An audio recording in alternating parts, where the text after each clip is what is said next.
Um, Hello po sa inyo lahat. Um, Gusto kong i-share sa inyo yung ginagamit ko na epoxy clay na ginagamit ko sa aking sculpture or sa mga scale models o sa paggawa ng ibang mga replica. Ito po yung Pioneer Marine Epoxy. Hindi po ito sponsored video, pero gusto ko i-share sa inyo kung ano yung materials na ginagamit ko. Dalawang part po yan, isang A and B. Ito. Papakita ko lang yung paano i-mix kasi maraming mga nagtatanong na kung ano yung proseso ng pagmi-mix nito. So, papakita ko lang yung proseso para sakali halimbawa kung gusto niyo gumawa ng sarili ng obra o sculpture o anumang replica sa scale model, maaaring makatulong ito. Maaari din bago mag-workshop, pwedeng panoorin muna ito para may idea na. I hope po makatulong po sa inyo lahat. Isa-isahin ko paano yung mixture nito. Ito yung ginagamit ko talaga kasi merong iba na non-sag na tinatawag. Meron din parang cement material. Pero ito yung sa akin. Ito yung ginagamit ko. I-start ko po yung paano i-mix.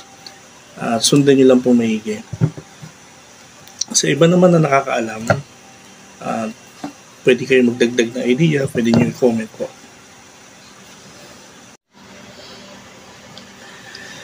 Ito dito ay gumagamit ako ng container para paghaluan. Dito ko nilalagay yung talc powder. Ito po yung talc powder, TALC, talc sabi nila. Okay. Ito yan. Ito yung powder na ginagamit ko. Ito po. Ito yan siya. Nilalagay ko siya dyan. Dahil lang ha. Okay. Mas maganda may mas kasi yung powder nito medyo nakakahirin. Ayan. So, ito na yung powder na gamitin. Yung mixture niya, yung dami niya, tapos lang na ma-accommodate niyo yung clay o yung epoxy. Siguro pwede mga 5 takal. Ito takip to ng spray can. Ito yung ginagamit ko minsan. Ayan. 1 cup na yan. Pero mga 5 takal na talc powder. So, pagkatapos yan, isasali natin yung unang part. Ayan. Sasali natin dito sa container yung unang part niya. So, bubuksan ko muna siya. And, pwede tayong gumamit ng surgery gloves. Available ito sa mga botika. Mayroong mga ganyan. Shopee or Lazada. Pero dapat member kayo doon. Siyempre. Member lang pwede. Okay. So, bubuksan natin to.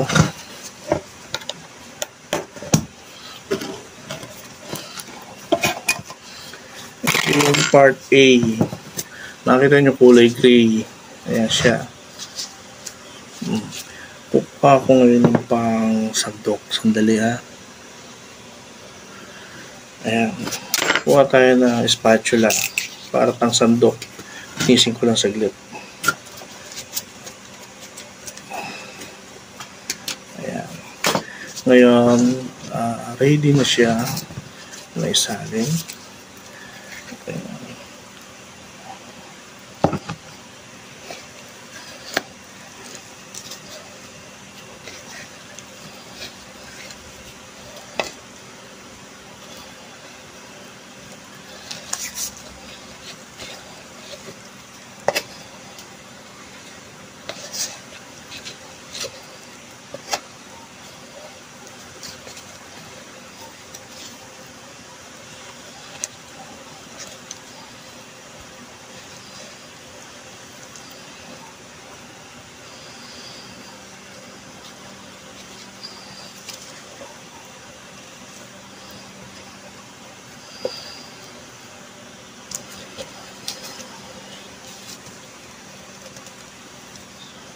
Ayan. Naisalin natin lahat. Meron pang kaunti, sayang. Ayan. So, ayan na siya. Naisali na.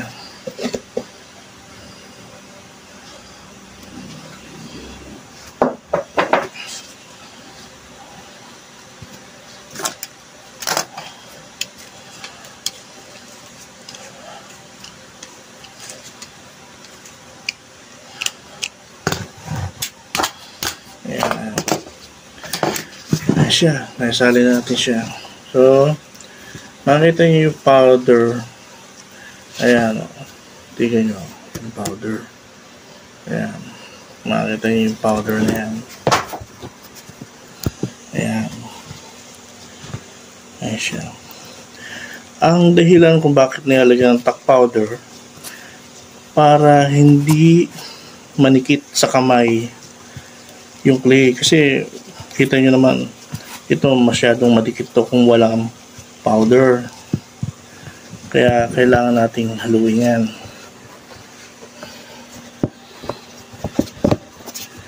Ayan.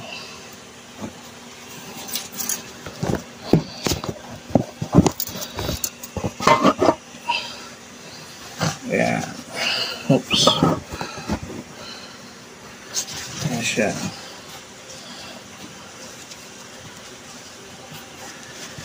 Para pati maging clay yung epoxy. Para maging clay dough. Para mahawakan mo siya. Parang yung normal na wax clay o yung clay dough na pambata. Yun ang dahilan kung bakit nilalagyan siya ng talc powder.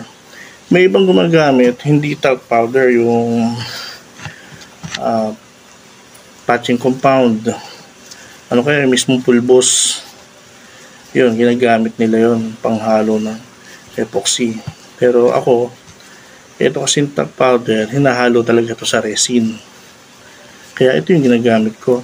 Kasi ito rin yung pinanghahalo ko sa liquid resin. Sa pang fiberglass. Ayan. Kita nyo, ano na siya, nagiging clay na. Dali ha.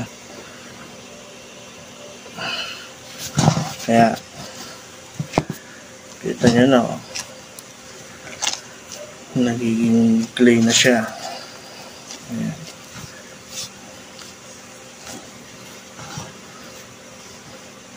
Kailangan talaga, halong-halo talaga yan.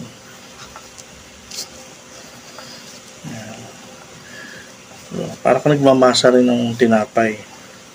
Pero hindi ito yung ginagawang espasol, yung dinadala ko sa mga exhibit. Pero kung gusto nyo itong espasol, pwede rin.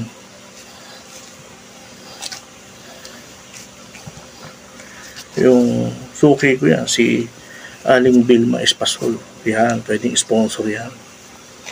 Hihi. Aling Vilma, bakene na yan.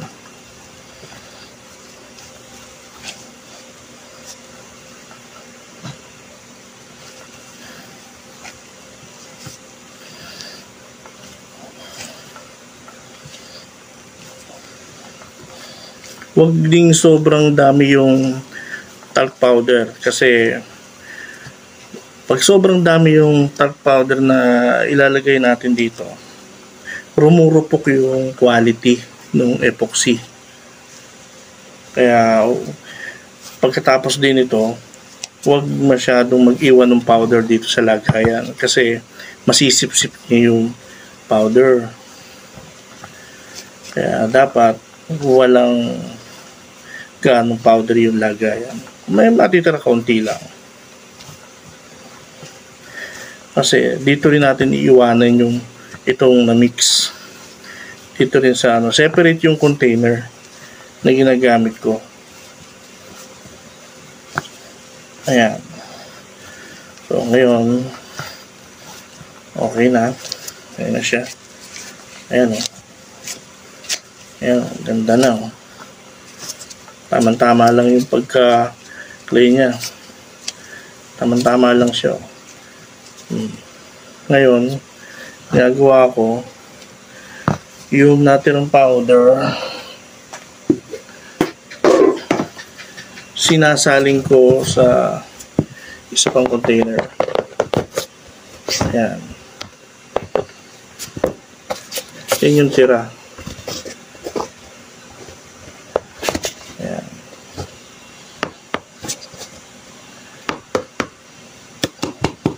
Ayan.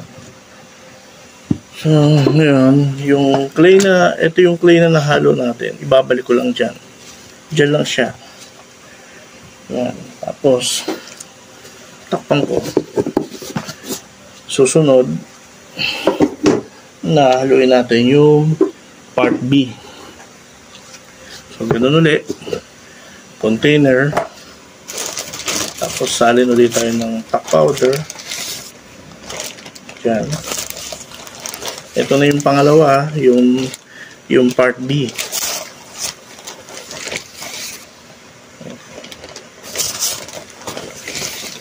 Ayan. Nagdagan ko pa. Ayan. Ayan. Okay. So, ganun ulit. Bubuksan ulit natin to. Ito na yung part B. Ayan, o. Part B yan. O. So, ganun ulit. Sasalin lang natin.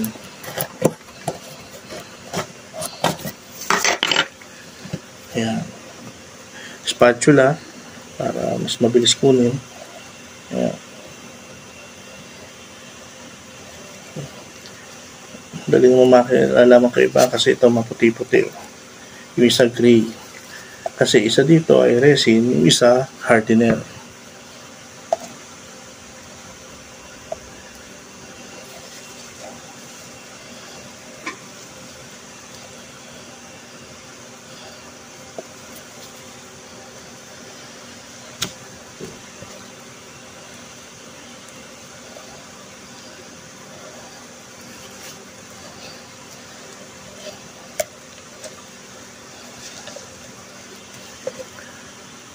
Lumalabas yung muscle ko.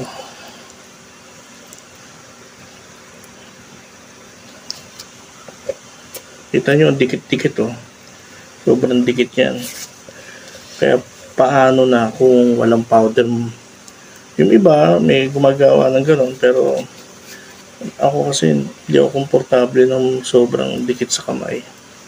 Kaya kailangan ko ng talc powder. Kung kanya-kanyang style yan, pero ito, I'm sure na mahahawakan niya, hindi kayo irritable. O nakaka-irita yung parang hirap hawakan.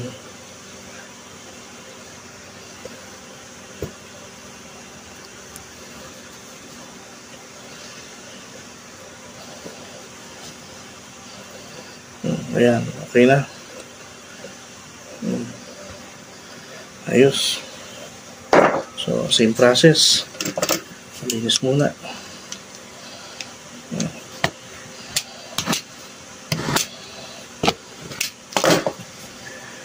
Diba?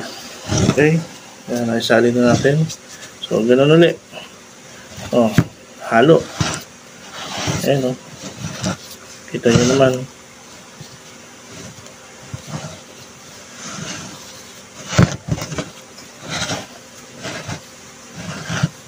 Ayan. So, ito mas malambot itong part B kaysa sa part A. Kaya dapat talaga halong-halo ito. At the same time, yun nga, dapat magiging parang clay material na talaga siya. Ayan. Ayan. Kaya powder. Mix mo lang na i-mix. Halo mo lang halo. Ayan. Okay.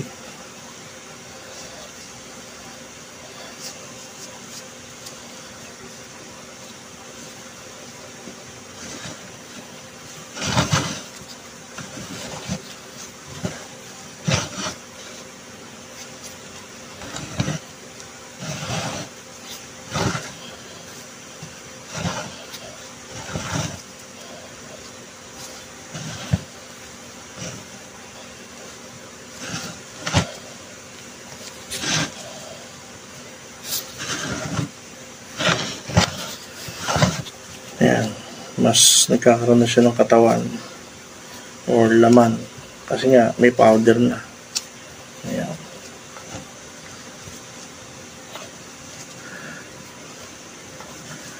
So mga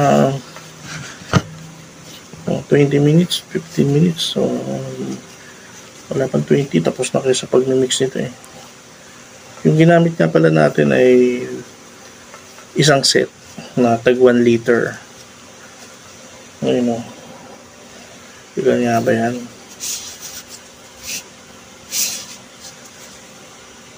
Ayun, 1.35 kg. 1 liter. Okay. Ayan. Kita nyo na, oh. Clay material na siya.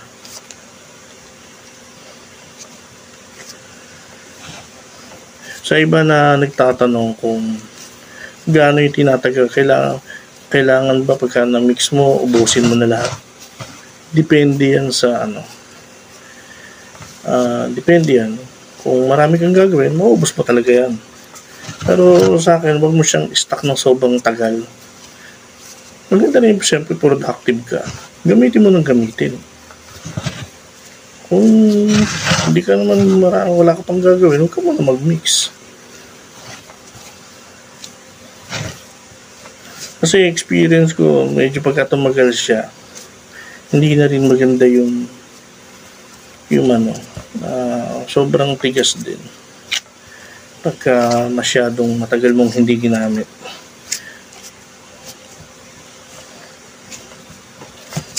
Ayan.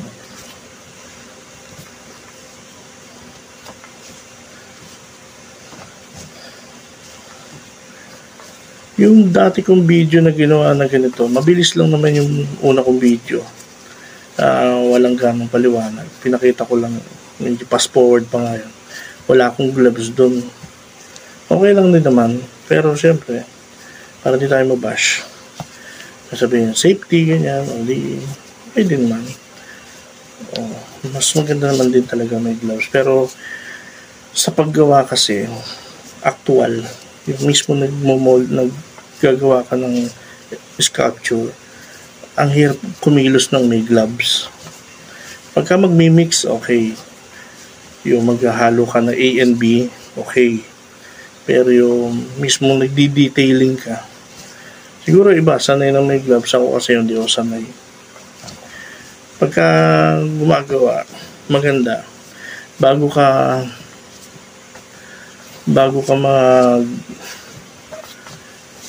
magpahid ka ng petroleum jelly. At least meron kang parang pinaka-maskin mo yun sa kamay mo. Pinaka-gloves mo na yun. May pagka-antibacterial din, sabi invento. Ayan. Pero totoo yun, petroleum jelly para maingatan yung kamay. Kasi pag walang gano'n, sobrang dikit, masisira yung balat mo dyan eh. Masisira na yung balat ko ng palad ko. Pero syempre, kailangan yan talaga. Ayan, okay na. Kita mo? Okay na, pwede ka na gumawa ng pandikoko. Ayan, pandesal. Ayan. So, ganun ulit. Yung natira na powder, pwede nating isalin doon sa isang container. Kasi, ginagawa kong pagulungan ng mix ko yung natitirang powder.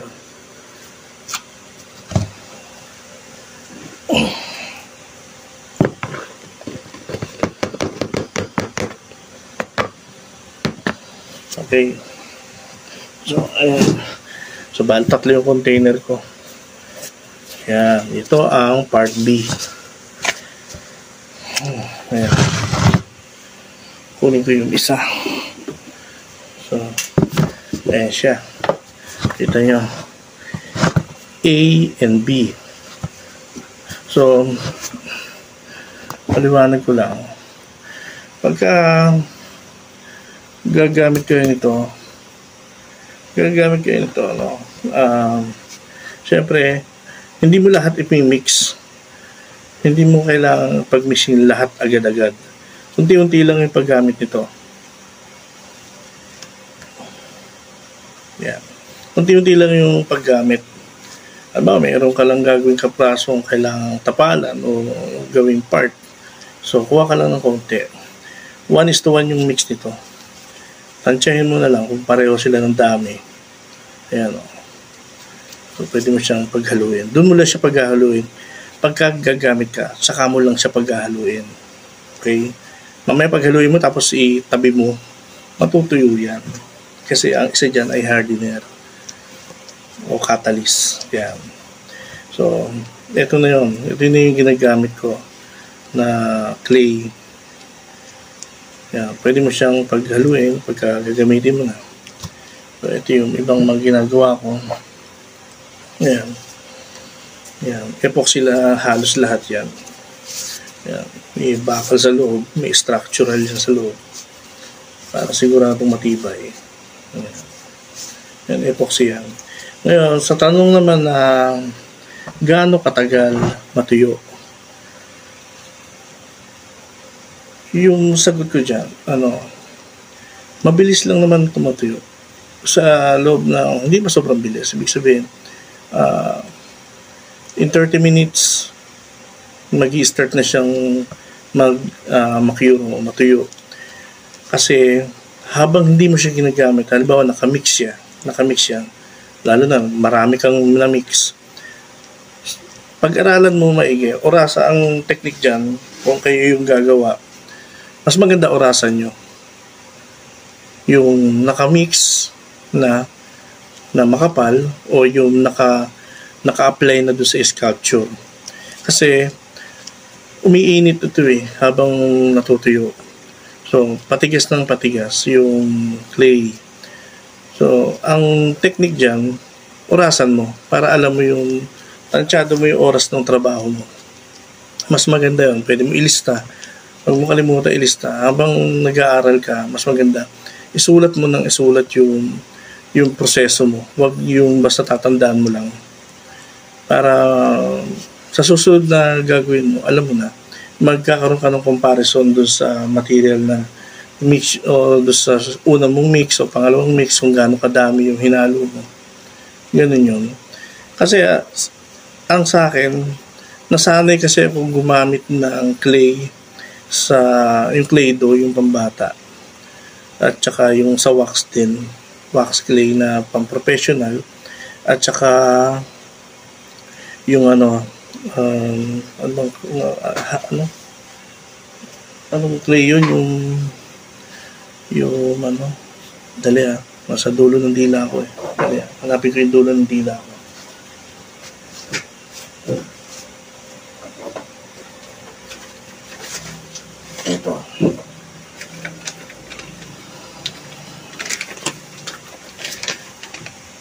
Ito yung gamit ko dati. Ito air dry clay yung ginagamit ko. Ito yung isa sa mga una kong ginamit. Dalawang klase ito yung kulay putik talaga, tsaka yung isa yung kulay puti. Air dry clay, ito yung tubig lang din to yung pinang mimix. So, kusa lang siya natutuyo. Wala itong hardener. Isang clay lang talaga to. So, napakahirap gamitin ito. Kaya, masasabi ko, nung nasanay ako dito, yung daliri ko, yung gesture ng kamay ko, paano ko gumawa, na-apply ko siya sa wax at saka lalo dito sa mga to. Kasi, kabisado ko na yung proseso, yung kilos ng kamay ko. Kaya hindi lang materials yung kailangan pag-aralan, lalo na kung gusto mong matutunan yung paggamit ng clay bilang sculptor. Dapat pinag-aaralan mo yung materials mo mula sa pag-mix hanggang sa matuyo o paano siya ukitin. Now, itong epoxy na uukit din to. Pwede mong ukitin, pwede mong sundan, pwede mong linisin gamit yung mga tools, mini grinder, ganyan, pwede mong gamitin. Pero ang isa sa pinakagusto ko dito, yung naipoporma mo talaga siya. Bawa, pwede mong ikat, makikita sa ibang video na gagawin ko, makikita nyo iba-ibang technique paano napaglalaruan yung clay na to. Kaya sa ngayon, ito muna yung i-share ko paano na-mix. At isa rin na tinatanong ay, bakit nagsasag? Kahit nga yun nansag, nagsasag pa rin. Yung, ibig sabihin yung bumabagsak. Kasi mayroong dati nagsabi sa akin, ba't gano'n yung gamit ko na nga, nansag. Pero gumawa siya ng bilog na ganyang kalaki. Imagine mo ganyang kalaking bilog. Bumagsak daw. Siyempre, una, malambot yun. Kahit nansag pa rin yun, babagsak yun kasi sobrang bigat ng quantity na ginamit mo.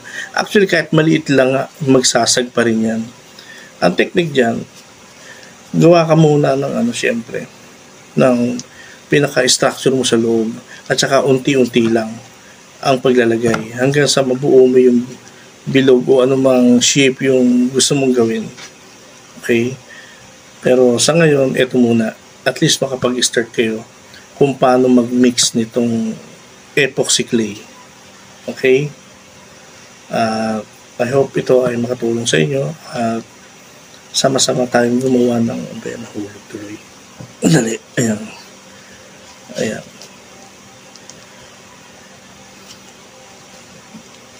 Sama-sama tayong gumawa ng sculpture. Malay natin magkaroon ng workshop. Actual ko ma-share sa inyo paano gumamit nito o gumawa. Okay? O, pagsamahin na natin to. Sayang. Ayan siya. O. Ayan. Ganyan yan pagka pinag-mix mo.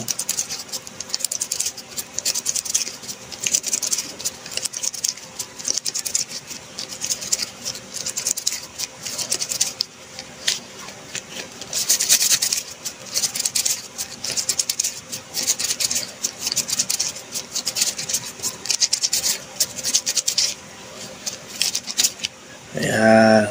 Okay. Ayan na siya. Kaya, pagka pinabayaan mo yan, matutuyo yan kusa. Ito yung sinasabi ko. Yung natira ko na powder.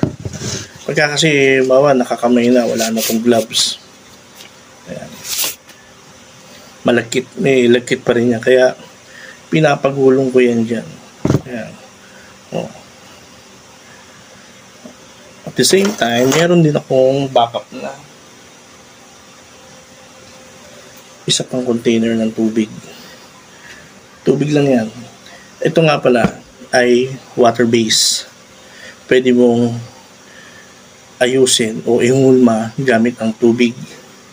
Okay? Ayan. So, pagulungin muna natin siya. Ayan. Ayan yan. So, ayan.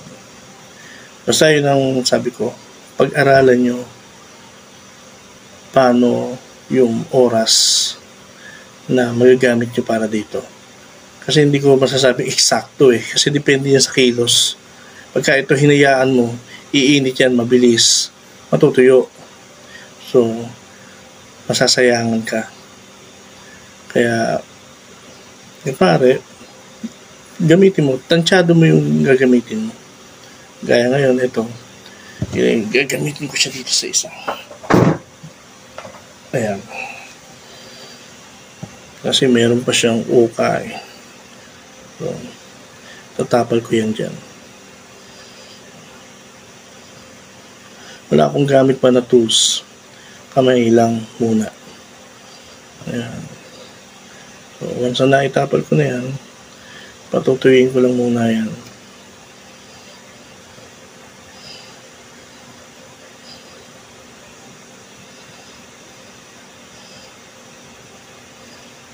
Ayan.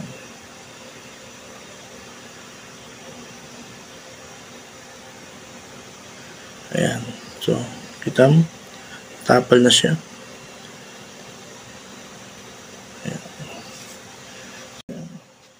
And I hope na makatulong itong video para sa mga gusto mag-start ng paggamit ng epoxy clay. And huwag nyo kalimutan ding i-share sa iba yung natututunan nyo. Dahil ito, natutunan ko lang din. Kaya sarili ko din na sikap na paano na kasi naging curious din ako paano gamitin yung epoxy. Kaya naisip ko na hindi ako yung naka-invento, pero syempre naisip ko to kahit hindi pa naman tinuturo sa akin. So nagawa ko ng paraan. Kaya sana ganoon din kayo. Maraming salamat po.